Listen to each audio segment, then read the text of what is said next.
for soil fertility regeneration. Meanwhile, in Rwanda, where the country is gearing up for an accelerated expansion of agroforestry, there is a plan to retrain agricultural extension officers on the techniques of incorporating fertilizer shrubs into the terraced landscapes throughout the country. Rwanda is then going to be committed to doing this on a large scale for its land restoration program.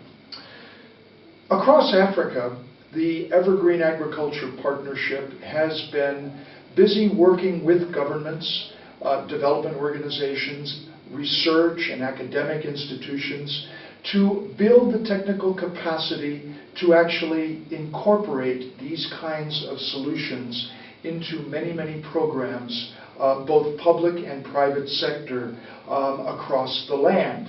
And the options differ among countries, but the sharing of lessons has helped us to accelerate the development of that capacity.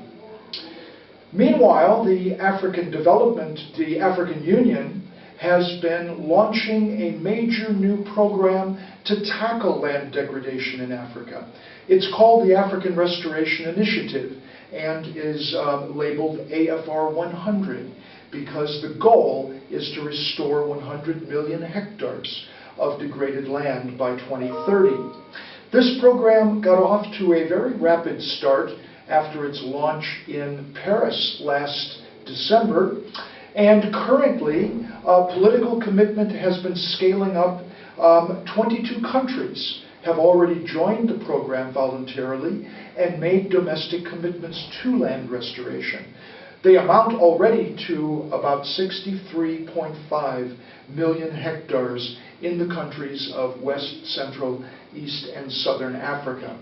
This program is undoubtedly providing a major boost to the COMESA platform because countries that make such commitments are very concerned about how to regenerate the quality of their own agricultural land. So let's return to the COMESA commitment to this new platform on EverGreen fertilizer subsidies. What are the next steps? Well, perhaps we could look at three basic things to do in the immediate future. First of all, continuing to build awareness, as we're doing here at this conference, of the potential for scaling up fertilizer, tree, and shrub technologies in the countries of the region. Secondly, now reaching out, engaging, and building collaboration with many partner organizations that are interested in participating in developing the technical recommendations, the research, and in implementing programs of mass scaling up of fertilizer, shrubs, and trees.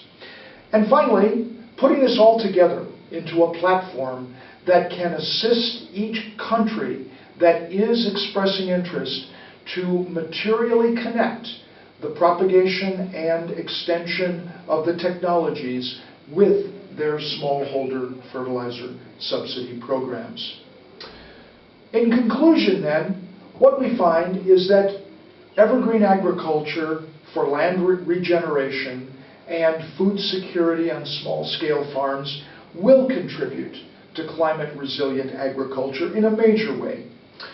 The approach has taken root in Africa.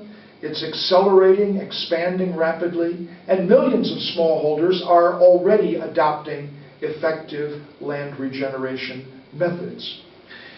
The COMESA Smallholder Evergreen Fertilizer Subsidies platform is targeting millions of the poorest farmers to regenerate their soils and livelihoods. And finally, we need to build a research focus that is needed to underpin these developments. As I mentioned at the beginning, the amount of attention, both in research and in investment in these kinds of solutions, has been absolutely minuscule compared to the opportunities, the potential for their achieving major dramatic improvements in the livelihoods and in the land care of farms